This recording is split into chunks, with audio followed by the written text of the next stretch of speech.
Dawn, if you just can take attendance just for the records. Of course. Cynthia Butts is not able to join us today. Neither is Heidi DeWeingart. Wendy Clark, are you with us? Commissioner Mosquero Bruno? Yes. Lisa Tepper Bates? Here. Greg Ugalde? Yes. Kylie Goslin? All I right. can see Kylie's here. I can see her. You muted, Kylie. Oh, sorry, I'm here. Thank you. Thank you. Is 1:07. I'm going to call the meeting to order. And our first item is a resolution regarding the financing of Murray on Main development in Windham, Connecticut. And Carol Gooden is going to present the resolution. Hi, good morning, everyone. Can you guys hear me? Yep. Yes. Great, awesome. I just wanted to test our audio. Good morning, everyone. The resolution seeks authorization to approve tax-exempt bond financing to fund the development of 16 affordable apartments in Windham.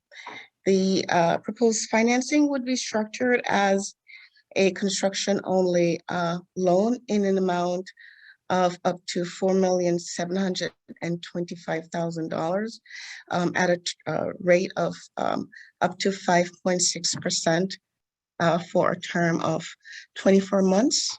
There is no permanent debt. The proposed mortgagor is Murray on Main LLC, which is an affiliate of Chrysalis Real Estate Enterprises. The unit mix includes 1 efficiency apartment, 13 one-bedroom apartments, and 2 two-bedroom apartments. The affordability includes 14 apartments for families targeted at 50% AMI and 2 apartments targeted for families at 60% AMI. DOH will be providing 14 REP subsidies to support 1 efficiency apartment, 11 one-bedroom apartments, and 2 two-bedroom apartments. The vacant historic former apartment building, the former department store, was built in 1894 and will be redeveloped to include apartment ground floor office spaces and retail spaces. The building is listed in the National Historic Register and is therefore eligible for both federal historic tax credits. All work will comply with the Secretary of State Interior standards for federal and state historic tax credits. The planned gut rehab includes new electrical and mechanical systems, new windows, new doors. The roof was repaired in 2016 with state historic tax credit funds awarded by CHFA. The town provided a 15-year tax abatement. The financing structure includes a deferred loan from DOH in the amount of $2,570,945,000 approximately. The town is also providing a grant in the amount of $50,000, and there's a deferred developer fee of approximately $188,728,000. Again, the project cannot support permanent debt. The annual projected NOI is approximately $35,000. So the source of repayment for the CHFA construction loan are low-income housing tax credit equity and federal and state historic tax proceeds. NDC is a partner, a syndicated partner that CHFA worked with on several developments. They will be purchasing both the low-income housing tax credits as well as the federal historic tax credits. Eversource will be purchasing the state historic tax credits on a dollar for dollar basis. CHFA has successfully developed several projects with this financing structure, including the adaptive reuse of several mill buildings, including Loft of Panema. Some of you may be familiar with that project. That was a historic rehab of a former mill building. And Old Talcott Mills, which I worked on that development actually with several members of this development team. The development team for this project involves Chrysalis, as we've already mentioned. They're going to be the developer. We've got Krosky Architects, Enterprise Builders, and Marco Property Management, and they have engaged Brad Scheid as the housing consultant. This team has worked together on, individually and as a group on several state historic rehab projects. Chrysalis is currently working on 2 adaptive reuse projects funded with federal and state historic tax credits, including Clover Gardens, which includes the rehab of 4 historic buildings, and that is scheduled to convert in the fall of 2022. And they're also working on Cortland Arms, which is scheduled to convert actually any day now, but certainly within the next 30 days. Other CHFA finance projects successfully completed by developer includes Cosgrove Commons, completed circa 2015, and Liberty Commons, completed circa 2016. CHFA's total exposure to Chrysalis affiliates total approximately 21.8 million, and they're identified in the memo. All are current. Enterprise Builders is the GC, extensive experience with affordable housing finance projects that are funded with CHFA financing, including Hill Central and Valley Townhouses. Those are both 9% projects from the 2021 award. The architect is Krosky, and again, extensive of affordable housing development projects financed with CHFA, including Old Talcott Mills, again, which is a project that I worked on. DeMarco Property Management has 30 plus projects in the CHFA portfolio under their management. The development is located in the town of Windham. CHFA did engage an appraiser to conduct the market study, and the appraisal and the projected delivery date for the market study is May 25th, which is just the day before the board meeting, and we are anticipating that the appraisal would be delivered shortly thereafter.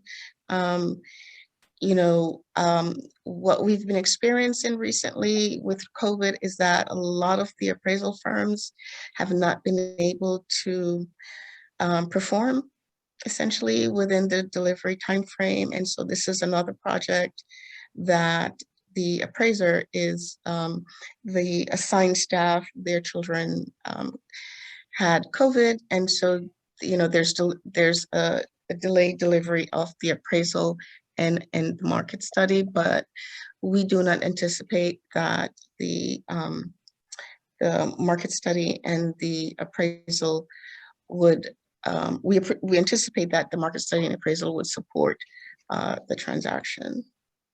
And therefore, the approval would be subject to an acceptable market study and appraisal. The CHFA procedures establish that loan to value needs to be 80% of the appraised value, but that is in the cases of permanent amortizing debt. In this case, there is no permanent debt, and so therefore there was no LTV calculated. So if you look at your board package on the cover page, it says NA, and that is because our procedures calculate LTV based on permanent debt. The TDC is approximately $9.5 million. TDC per unit is estimated to be $595,000, $125. $595,125. And the hard cost per unit is approximately $426,314, which is approximately 72% of the cost per unit. And here is where we're seeing, COVID-driven cost increases affecting the cost per unit. This has been happening in this portfolio for quite some time. So the COVID-driven cost increases is one of the main drivers of the hard cost, the high hard cost per unit. The other factor is the comparatively small number of apartments. There is a severe lack of economy of scales when there's only 16 apartments. And then there's also the CHFA design elements. The windows, for example, cost approximately $555,000. That's just $500,000 just for windows. There is a schedule in the memo that details the additional costs attributable to the historic design elements, and they total approximately $75,000 per unit. There are also certain trades that we've seen risen exponentially due to COVID-19, and those are also identified in the schedule. For example, we're seeing drywall cost increases, demolition and HVAC. These are all some of the trades that we're seeing where COVID is having a significant impact. With the adjustment for COVID driven cost increases and the extraordinary historical design and elements, the per unit cost is approximately $164,000, which is in line essentially with the CHFA portfolio. DOH did conduct their procurement review, and actually for this project, there were 2 public bids because initially the project was designed to accommodate 20 apartments, but due to certain design features, both DOH and CHFA reduced the unit design mix to 16, and so they went out a second time. So these costs are based on 2 public bids with that identified the lowest responsible qualified bidders. There are some environmental abatement costs as well in the project that's attributing to the high cost per unit. The strength for these projects, again, there will be 16 new affordable apartments in the CHFA portfolio. The public resources will leverage approximately $1.6 million or $101,000 per unit of private investment by Eversource. Eversource is going to be purchasing the state historic tax credit in the amount of approximately $1.6 million. And combining the state and federal public resources with private investment in this instance can support significant neighborhood revitalization in an area of economic distress. This project is located in a low opportunity area, and therefore could have meaningful community impact. The development team has a proven track record of successfully developing and managing properties financing with federal, state and historic tax credits and low-income housing tax credits. All of the members have done several projects funded with these sources. And we also have the added expertise of Brad Scheid, who has done, and is an expert in state historic federal projects funded with state and federal historic tax credits. The economic model developed by DECD projects that the project will generate approximately 13.7 million of new economic activity and 32 new jobs. The CHFA Tech staff has reviewed the plans and specs, the environmental reports, and all have been deemed to be acceptable, and all the costs are identified in the budget. The risk and challenges for this project, we do have the ongoing COVID-19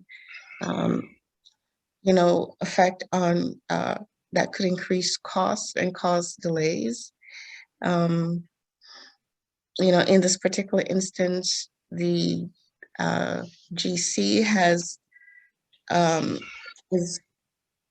is agreed to hold their costs through at least June, the end of June, and we think a closing within that time frame is fairly close or reasonable. The other challenge is the coordination of the CHFA and DOH closing. And so those closings have to occur simultaneously to achieve that time frame. Some of the mitigating factors include the construction contingency budget that's got approximately $650,000.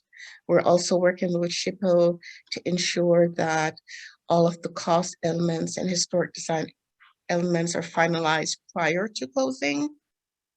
There is a cash portion of the developer fee that is available to be used to fund cost overruns in the event that the construction contingency and other sources are not available.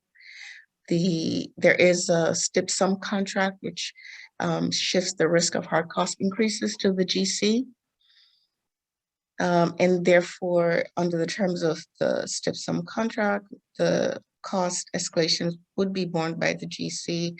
The GC is also agreed that if the economy changes and prices do fall and there are cost savings, those savings would be reinvested in the project. I'm happy to answer any questions. Thank you, Carol. Can I have a motion to approve the resolution? So moved. Can I ask a really quick question? So we'll do it on the questions. So we have, yeah. Great. Second. Questions. Thank you, Commissioner. Carol, you mentioned retail. Yes. I wanted to know if you could tell us a little bit more about that. We've heard, including at the retreat in Meriden, that retail is not performing well, and there's not a lot of room for error given the very low NOI that you mentioned. So how does the retail work in this particular deal? Yes, that I forgot to include. I meant to include that in my narrative and I forgot. I apologize. So the retail in that neighborhood. So there is a high vacancy factor in that neighborhood. However, there is no permanent debt and there's no debt service. So the NOI of approximately 30,000 that we're projecting does not include any revenue from or expenses from the retail. So I did do a site visit, and that immediate neighborhood to the left, there's a Liberty Bank, and immediately in front of the building, there is a fully occupied commercial office space that has like a dentist office, and then immediately to the left of that is a landmark historic site. It's actually a bridge. And then, you know, if you head further down Main Street heading south, there is a building that is completely gutted. So essentially, in and around that neighborhood, it's a mix of Liberty Bank. There's a theater, you know, a block away. It's also, it's very near Eastern College, and there's a lot of college buildings, maybe a couple of blocks around. So I think the goal is to use this development as a catalyst for, you know, economic revitalization in that very small area, because you do have, like I said, Liberty Bank and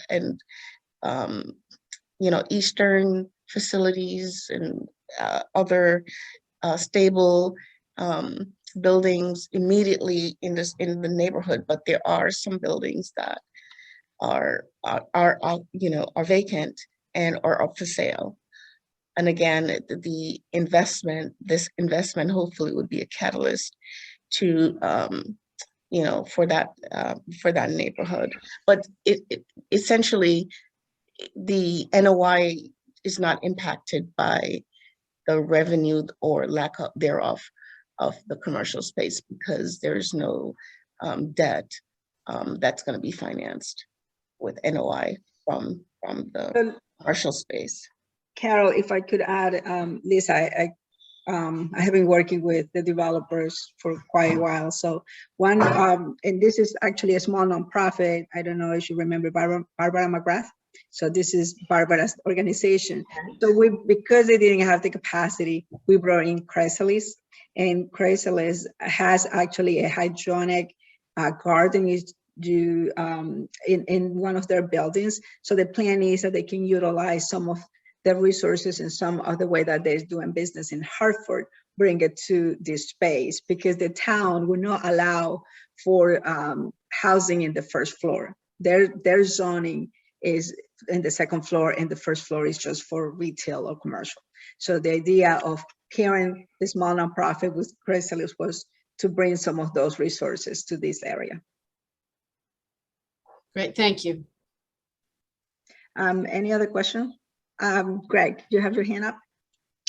Yeah, when we look at a borrower or principles of a borrower, what is like a cap to an overall relationship that they may have with CHFA?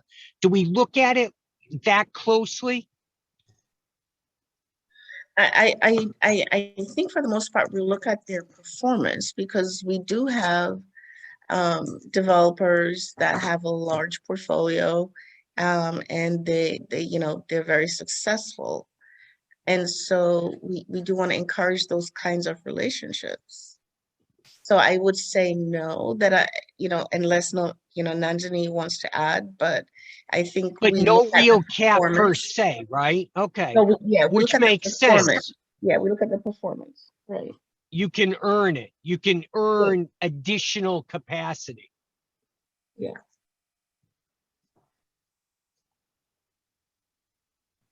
So, you know, we wouldn't, for example, extend credit to a relationship that's not performing. But if you have 15 or 20 years of, you know, experience with CHFA, and you have a portfolio that's performing really well, those are the partnerships that we really encourage. And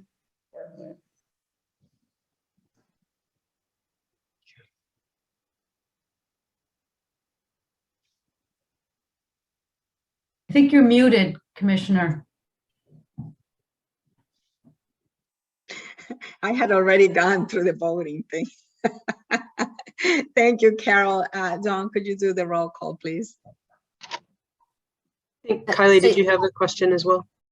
Yeah, I have one comment and one question, if that's okay. And I'll preface this by saying that I, you know, will vote for this, but it's also my job and my soapbox to talk about concentration. And I know that This is something CHFA is working on through the QAP to try to get more properties built outside of low opportunity areas, but just noting for all of us that this is one of those, and it's not a preservation project. I think it's like a community development project with affordable housing, and there's nothing wrong with that, but I just want to note for the sake of the record that Wyndham is at 28% right now on the affordable housing appeals list, meaning 28% of its housing is income restricted. And we've all had the discussion here and in other groups about why concentrating poverty and furthering economic and racial segregation is sort of not the direction that we want to be going in.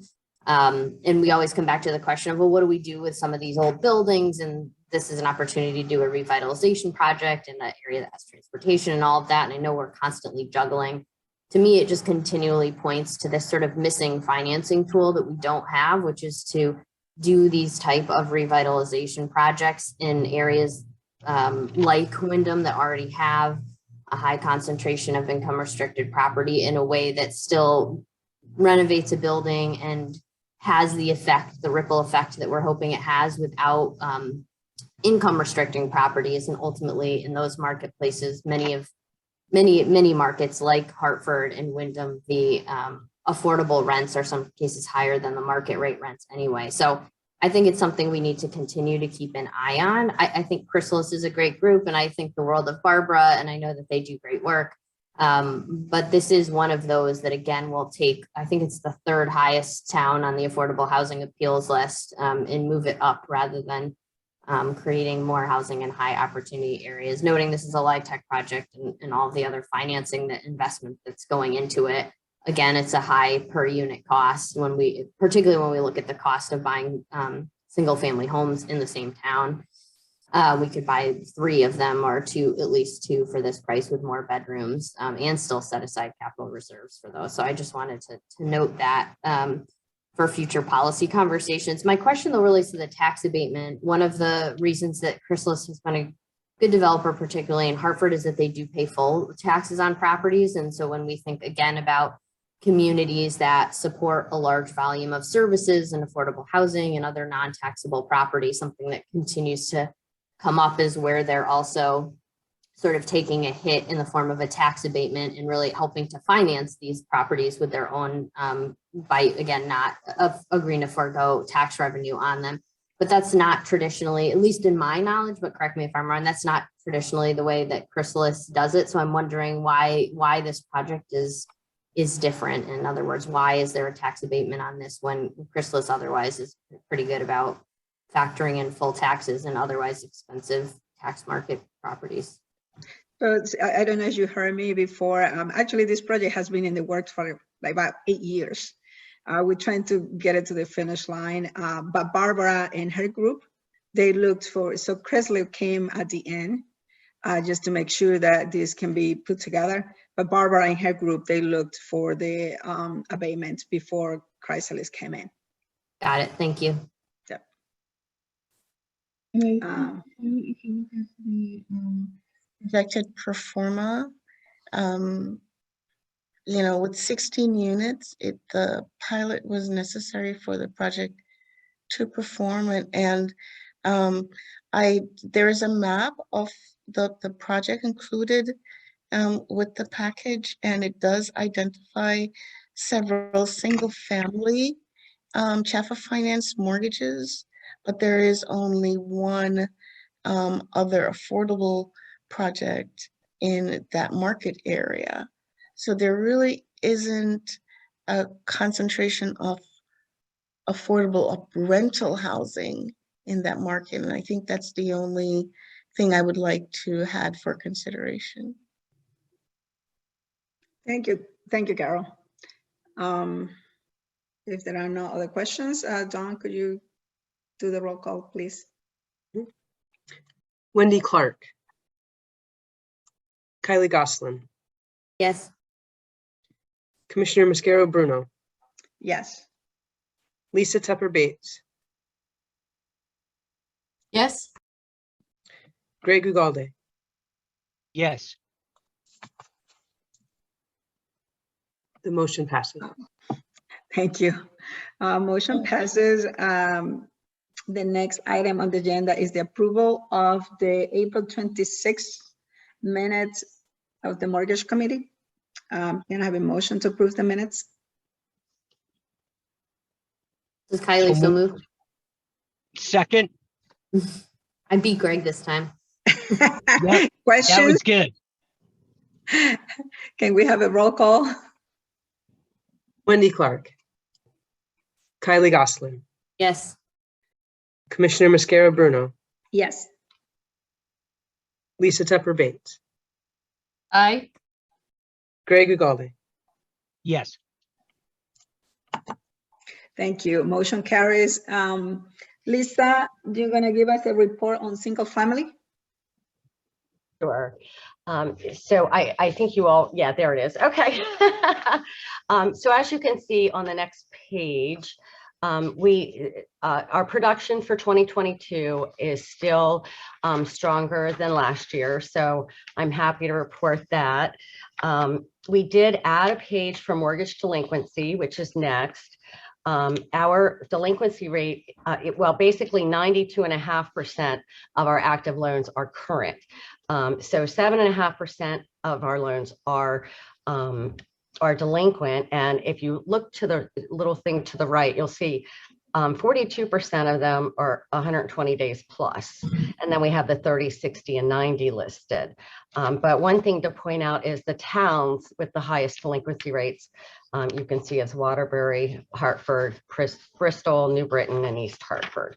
And so those are just the top 5. We just thought we would throw that in just for reference, because I know that's always a question where everything is going on. And then on the next slide, again, we have the down payment assistance is also continuing to increase. So not only is the first mortgage, but the down payment assistance requests are also continuing to rise. And we again showed the geographic distribution by county on the next page. It looks like a little hot percentage more went to Hartford, a little percentage less than last year went to New Haven, but it remains relatively consistent currently. And then on the next page, we also show the ethnicity breakdowns. And I guess the one thing I could say is that at least when we're looking at the state of Connecticut versus CHFA, we tend to do more of a percentage, a higher percentage for Hispanic and Latino than that are purchasing throughout the state. So that's at least one good thing. We're going to continue to work on that, and hopefully we'll have more to report on, because we're really trying to enforce making sure that if a borrower does provide their race, ethnicity, and sex, that it actually gets put into the system. So that's something I noticed. It seems like a lot are under here is do not wish to provide. And I think it's sometimes lenders do not wish to put the information in. So we're doing a double check on the back end. And if you go on to the next screen, we again, it's somewhat consistent for each year. You know, a little, some will rise, some will fall, but we definitely do more loans for white, not Hispanic borrowers than we do for minorities, and we're definitely taking a bigger focus on that.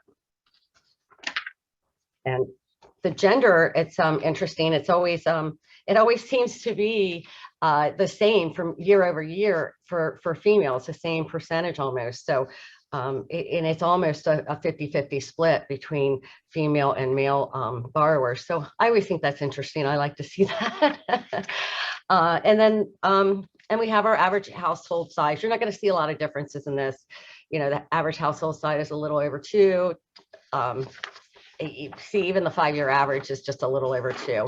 The average age has gone up a little to 37 versus 35. But this is the screen we added. This is one of the other screens that we added right here. Where are our CHFA borrowers moving from? We have a hard time tracking exactly from and to, but we can show you from, and then we can show you another map of to.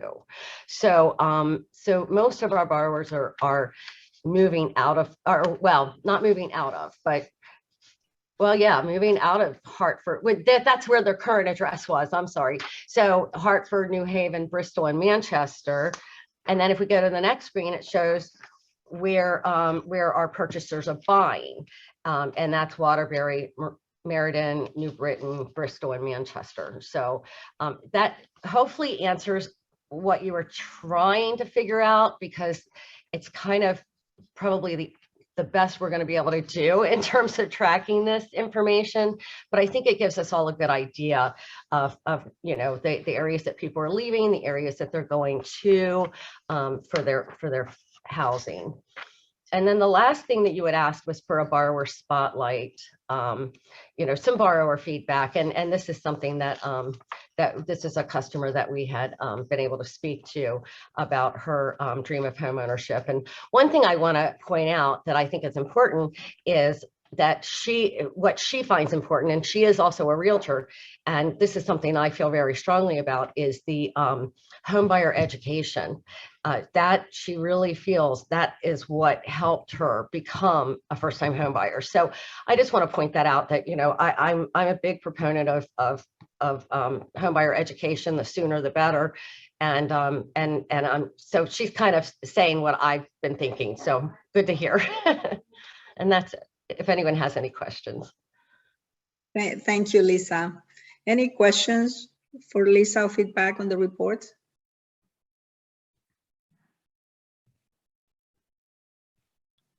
Thank you, Lisa. No questions. Multifamily activities, FEMA, would you do the report, please? Yep. Good afternoon, everyone. So for this month, the development spotlight is on Washington Village Phase 3 in Norwalk. It was part of an hybrid transaction, so 9% and the 4%. 4% had CHFA financing. So it's a demo and new construction with garage on the grade level and housing above. It's all the units have been placed in service, and we are anticipating final closing next month. Some really nice shots we were able to find. On the next slide. So this slide pretty much gives the multifamily pipeline at a glance, everything that's on our plate on the development side. So the three top tiles, the competitive 9%, now that it's awarded, we see the green part of the donuts have become slightly larger than last time. It gives us a mix of the affordable and the market rate units. So I'd like to point out, most of our units are affordable,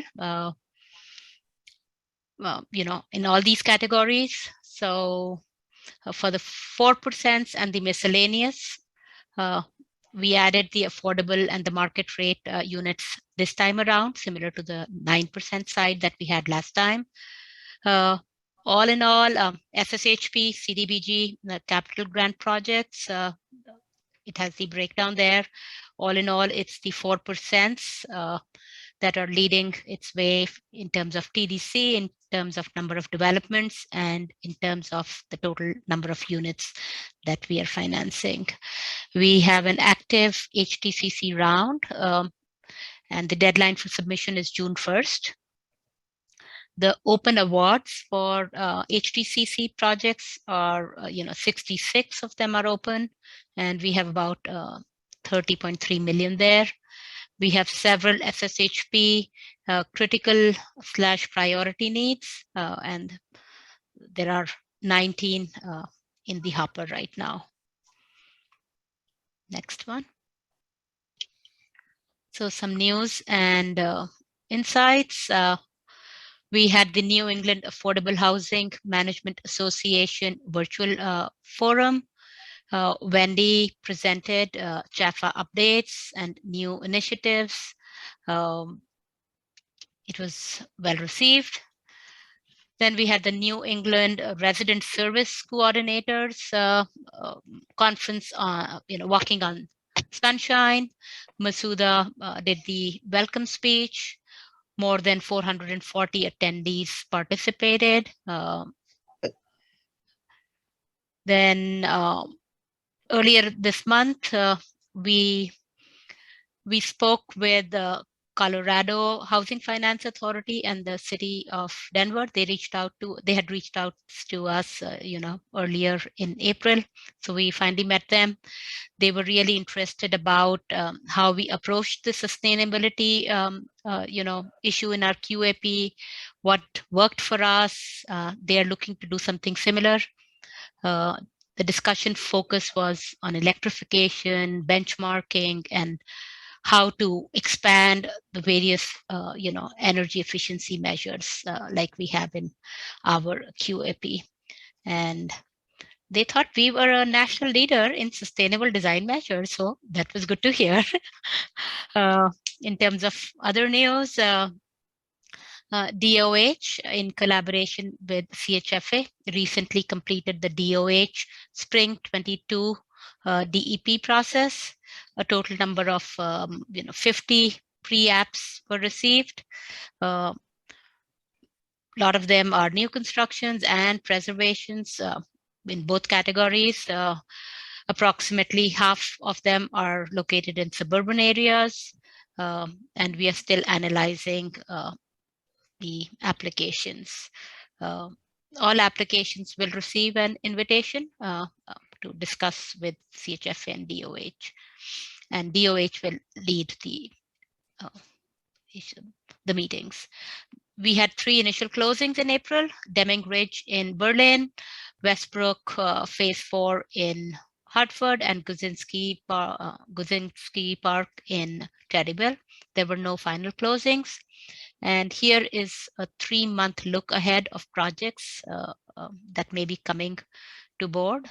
Valley, Shiloh, Hill Central, Clifford, McConaughey's, and Pliny. Again, it still depends on how these developers submit information to CHFA. That is how we'll see what comes to board next. And lastly, an upcoming transaction that would be presented soon in coming months. It's this month, we are focusing on Clifford House in Bridgeport. Owner mortgager is Clifford House Preservation. Developer is again Clifford House Developer. So it's acquisition and minor moderate rehab. It's a single 9-story high-rise building with 101 affordable units that serve elderlies. And the original building was constructed in '79. And now they're doing minor moderate rehabs. They anticipate about a 12-month renovation project, and the renovation work includes select unit renovations, ADA accessibility work, common area upgrades, full window replacement, the building facade, including roof and facade repairs. Something to note is this property is in our portfolio and it is in a 100-year floodplain, but all units and all the new work is above the flood zone. Property has dry egress. The community room is in the flood zone, and the property is in process of obtaining flood insurance. It's using 4% LITEX and CHFA TEBs. The unit mix is all affordable, 50 and 60% AMIs. And there are just a few pictures that I found we had for you. Any questions? Thank you, Seema. Any questions on the report?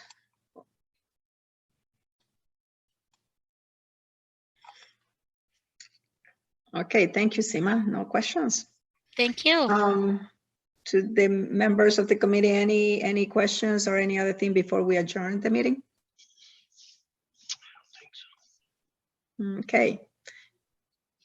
I'm Can- sorry, Sayla, just one question, and this might be something to put a pin in for future discussion or not. I'm still turning over in my mind the fact that $500,000 had to go into the historic windows in the Willimantic project that we reviewed.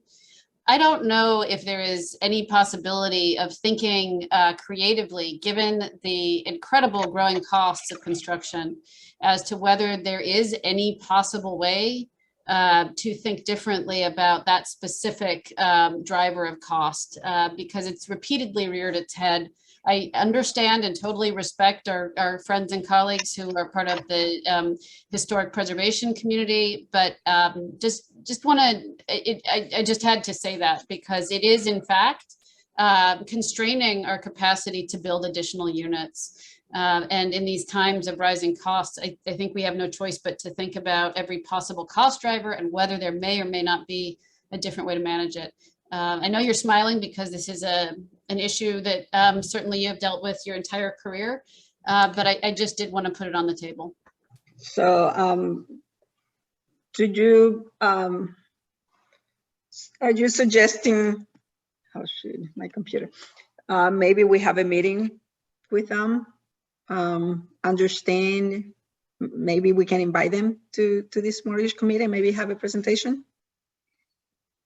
So Nandini, can we have that? And maybe for the next mortgage committee, we can have a meeting like the first 20 minutes or 30 minutes, and then we have a 30 minutes about just understanding where they're coming from. And then we can ask some of the questions that you're just asking us.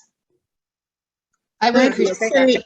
I'm sorry, this is Carol Gooden. Can I just say really quickly that in some instances, it is the federal requirements that the local state SHPA agency has to comply with. And that's, you know, we've had this question over the years and we've had this discussion multiple times. But yeah, absolutely, we can have that conversation. I'm just saying that a lot of times the state and federal SHPA offices do have to align their design standards, and that's where we see the cost driver and the impact. Yeah, and I mean, it'll be good even as an informational piece for the members. Yes, yes. So that we can understand. I think that would be good. Yeah. All right. So we'll do that. Thank you, Lisa. Work on that, yeah. Any other comment or questions? Can I have a motion to adjourn the meeting? Can you raise your hand? Second. Raise your hand. Aye. All right. Kylie's going to stay. Oh, now you raise. Okay. Meeting adjourned. Thank you very much, everyone. Thank you. Bye-bye. Bye-bye.